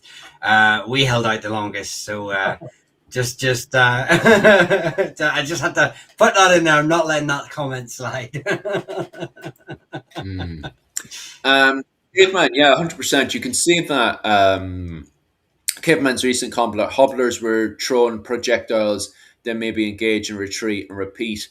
Yeah, you can see that with the literature that was done with Richard II in Ireland, but that's constantly highlighted inside that book. The writer now of that book has gone completely on my head, and I actually have the book over there. But regardless, it's just referred to as Richard II in Ireland and the Irish Kings. And in it, you can blatantly, there's drawings at the time by the French. It was French that came over to see Richard II's invasion of Ireland because he was going to make this into a big show.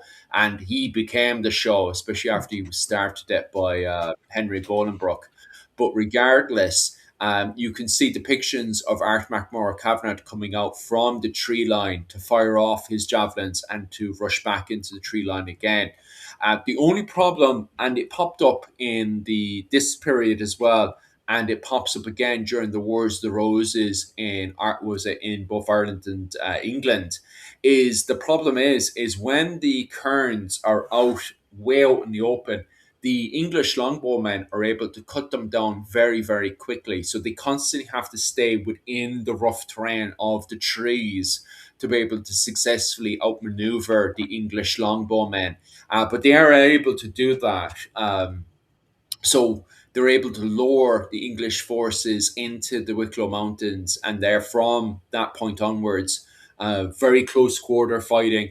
The Kerns are able to again and again and again successfully ambush both the English longbowmen and the knights. So that is definitely one of the problems. Another thing as well I want to note, the reason why cavemen are able to move around so quickly is the fact that there's no depictions of them having leather shoes on. And that's important because this is before 1920 when rubber soles become popular in the world. So the problem is leather shoes are exceptionally slippy, and you can see that even going into the American Civil War. When the mud gets very slippery, troops are falling down left, right, and centre. They're just tripping over themselves as they're marching. Those problems don't seem to appear with the Kerns. And Furthermore, as well, the only way you can fix that, and you can see that during the 10th century as well, is, and also with the Romans, is having spikes. But the problem is the spikes have to dig into the ground. Currents running around barefoot aren't having those problems. And another note to take as well is that the English longbow do the same thing as well. They're documented taking off their leather shoes to run around in the tough terrain. So it's not just the Kerns taking off their leather shoes. The English longbowmen do the same thing as well. And I think I've read somewhere as well, somebody was saying that the Scandinavians from time to time would also take off their leather shoes so they could run around and not slip around. And even women doing basic stuff around the home in Scandinavia before 1920 were also notorious for taking off their shoes. So when they were walking around with their heavy load to do the washing at the side and stuff next to the river, they weren't slipping as well. They would just take their leather shoes off. So that is documented, not just with Kearns, but other people as well. I just want to quickly. Anything else you can? Oh, go ahead. Go ahead. Just a quick sort of addendum to a point you made about Kearns and longbowmen. I would say if you really want a good idea of the versatility of English longbowmen, most people would sort of point towards the Battle of Agincourt, which is shrouded in myth, and actually a lot of the points that are raised about it are disproven now. But look up the Battle of Bannockburn. I think History Marsh do a an overview with characters so you can see, and look how versatile English longbowmen and longbowmen used by the Scots in the battle too. The way that they're used and how versatile they can be in directing a battle and shifting troops to certain ways and stuff like that. It's really interesting if you're just wanting something to watch later on and you're wondering how did longbowmen work. That really gives an example of how outside of a fixed standing line and firing upon French knights like they did at Agincourt, how also they can be used in a battle. It's it really is a good example of how else they can sort of dictate how a battle is sort of won and lost. Well, there's a good reason why the Fitzgeralds going into the Wars of the Roses in Ireland were training up longbowmen. They were quite effective. Sorry, Owen, do you have something to say there? Yeah, Dave Jones, he says, O'Sullivan Bear was the last to leave, I think. No. O'Sullivan Bear was one of the few of O'Neill's Confederates who was not pardoned in 1603. So he was given, I think he was given a week to leave the country. So he headed off to Spain. But at the same time, after that, you still had loads of Gaelic lords in the country. O'Neill, O'Donnell, Maguire would leave in 1607. Various others would leave quietly, like your various O'Driscolls, loads of various McCarthys would leave. Other McCarthys, the McCarthy Ray McCarthy Muskerry anglicized, and they would have been there till 1690. In many other Gaelic families would have lasted until the 1640s, 1650s. So O'Sullivan Bear, he was one of many who left after the 9 Years' War, but he was not the last one. In fact, in a way, he was one of the first. He had already sent his family, and then he made it up to meet O'Neill in the forests of North Tyrone, and then he kind of hung around for a little bit and then headed off. While there was Gaelic lords all over the country at that stage. Over the next 100 years, they would disappear. Just heading over to TikTok there on Michael's side of things. What's your thoughts on the natives, the Gaels, genociding the Picts? There's no... Yeah, you love that, Michal. Look at that face of Michal. Absolutely loves it. There's absolutely no evidence of that. I've heard that a few times, all right, people bringing up that one. And as you can see there, Michal absolutely loves that question. But I've never come across any evidence. There's no evidence of it. I can see why. There's no evidence. Yeah. And not only that, but what about the Picts? The Picts genociding the Picts. Because the Picts are a a, a conglomeration of Caledonians, who imposed their cultural supremacy over the rest of Brittonic groups in Scotland. Look, the whole thing's ridiculous. There was no mass genocide. What there was integration, cultural integration. That's all it was.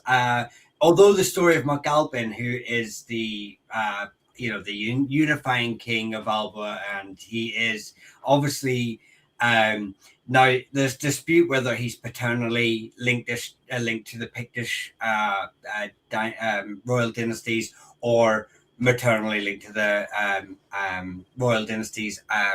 But regardless, he is a symbol of the uniting of the two groups. His story is not just a historical fact that he was an individual, a king who owned most of Lower Alba. He didn't own the whole of Scotland, but it's a tale that's echoes truth, of these two cultural groups unifying, not only for another cause that they had. Most societies would unify when there's an outside pressure, and obviously we have the Norse starting to appear at that time. No, what you have is what makes up the modern nation of Scotland is cultural sort of merging that happened over millennia. Not only that, but the two cultures or two societies are so similar, and they're linked to this other. You've got the Saxons in Northumbria that rule all the way up to Edinburgh. Scotland isn't this homogenous Pictish nation that Brittonic speaking, all worship the same gods, all I mean they're Christian by the stage, but what I'm trying to put the picture I'm trying to paint is they're not a homogenous nation. They are a mixture of Saxon, Gaelic, Brittonic, Norse, all these sort of cultural groups merging together. There's actually no archaeological evidence, just to point that and clear it out. There's no archaeological evidence of any genociding. Yes, there's warfare. To say it's societal, no, it's no different to Tyrone raiding Connacht. It's these are dynastic feuds rather than cultural genocides. Yeah, it is. I fully agree with you. I can understand at the same time, people do find it strange, all right, when you have, what was it, Kenneth MacAlpin, who takes over around the 850s, where you have a sudden taking over the whole of Scotland, where people would build conspiracies around that. The problem is that they are what they are. They're conspiracy theories. There's no solid evidence whatsoever of any form of a genocide that takes over. It's just one dynasty takes over another dynasty and then subjugates it. The only area of any form of a genocide seems to be up in the Orkney Islands, because they did recent DNA testing up in the Orkneys and they couldn't find any native Scottish DNA in the locals. It was more Scandinavian DNA. But at the same time, DNA testing can be quite funny at times. So I wouldn't hold my breath on that one. Was that Michal? No, I was just going to say that's another myth that but first it's the Irish that come across and genocide the Scots, and then it's the Norse came down and murdered every male along the Isles of Scotland, and that's why every Gaelic clan is actually a Norse clan, and that's another myth that gets propagated. And I get it doesn't actually make sense. It's along the lines of all the people of Iceland have maternal Irish ancestors and paternal Norse ancestors because of slaves being brought across. They're myths built on slight truth. We know from genetic testing that some Scandinavian have paternal lines to male ancestors, because we know of the Gold Gael, we know of the interactions between these families. We know that not every person moving to Norse settlements was of a paternally Norse descent, because the intermarriage, the fosterage, the all this sort of thing that's happening on along the Irish Sea. And again, it doesn't make for the Scottish myth of the Scottish Isles all being massacred, all the men massacred, and all the women just taken as it doesn't make economic sense to go into an Yeah. island and just kill all the men. So I'm suddenly made a baron or a jarl of an island, and I kill all the men, and then I've got all these women.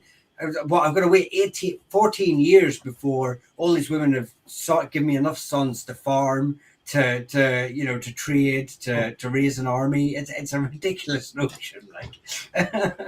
But this is an interesting one that goes back into your comment section on TikTok. Where did with all the fighting that's going on between these Scandinavians that are moving in around the 9th to 10th century, and also the fighting with the Scottish and with the ENL, where did the MacLucklins come in from all of this? Because don't the MacLucklins claim that they're not only a branch of the Kenlowen, but somehow linked in with the Scandinavians as well? What's the story with that one, No, Paul? there's multiple McLaughlin lines. Obviously, you've got the McLaughlins of the Kenlowen, who would rule the Mm, Kenlowen before the rise of the O'Neills, and then you have the McLaughlins, who are, I believe, they're one of the groups that claim descent from. I don't think claim descent from Amrahan, who's mm, a Ken O'Connell prince, the same as the McSweeneys. There's a bunch of families along Kintyre that sort of claim Kenaloan descent, mm, or Ken O'Connell, but they're effectively cousins for this narrative.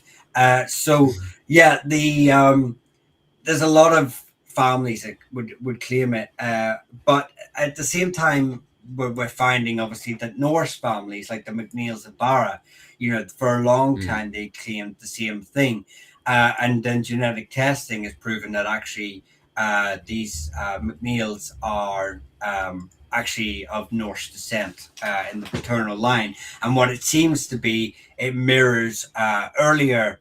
Um, Propaganda for families to claim Irish descent, to legitimize their rule and right to rule in Scotland, or rule mm, Scotland altogether. One of the uh, sort of prerequisites to being able to rule Scotland was that you kind of had to have been out of Irish descent or from an Irish king group. mm, It was. It all plays into this origin myth of the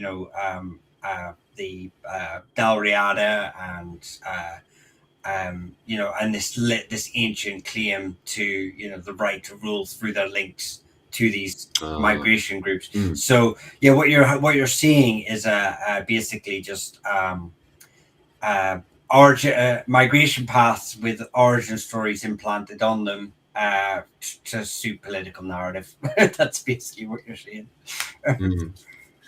Fair enough. We'll start wrapping it up now, so and we'll definitely be back for next week.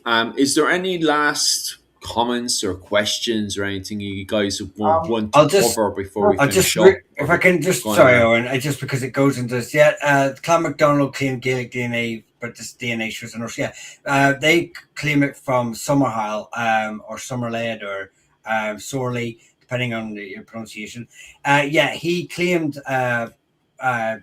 Well, his grandsons, I believe, claimed Irish descent. They claimed he was Irish. Actually, he was Gol Gael. His mother was Irish, and he was of North descent. Mm, The MacDonalds are really an interesting one because they really go into the whole Irish in the medieval period.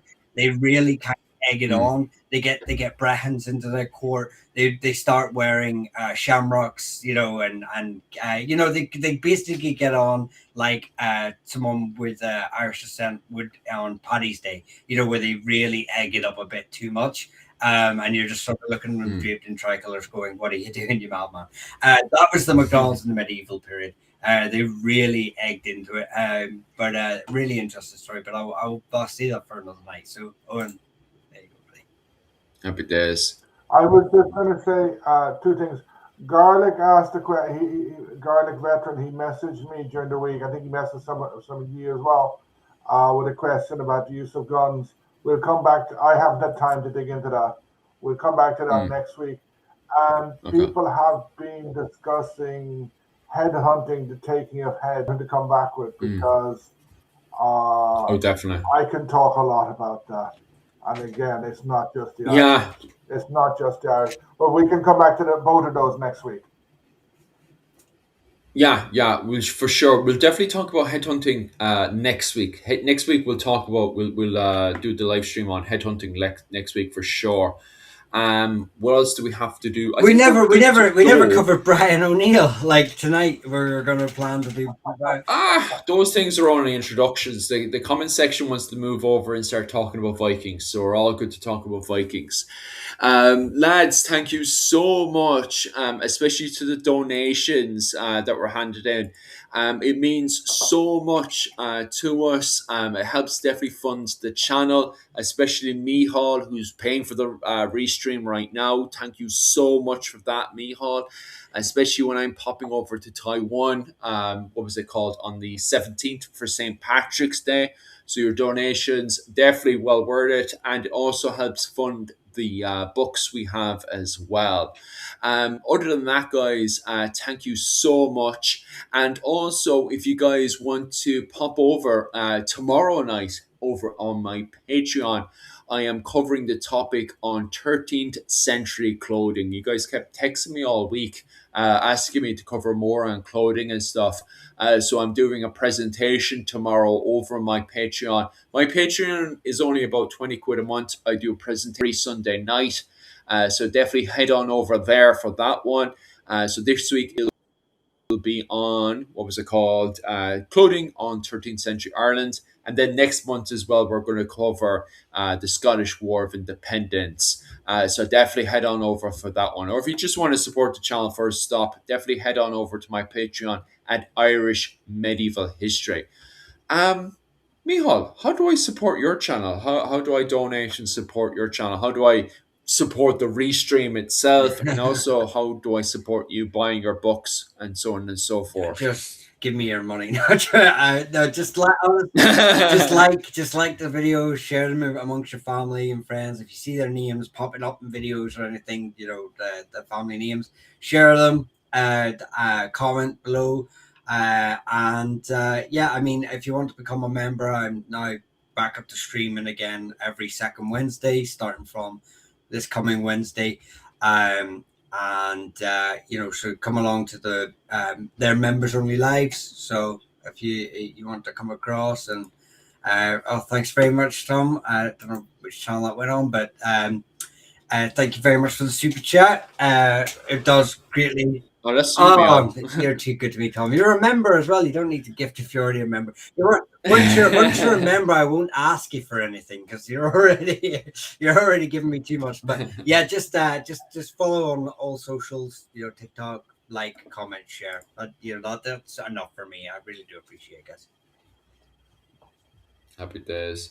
And Owen, if we want to support your work, what's the best way to go about it? And also, what work are you working on for this week? Um, as Miho said, watch my videos, like, subscribe, comment. It all helps.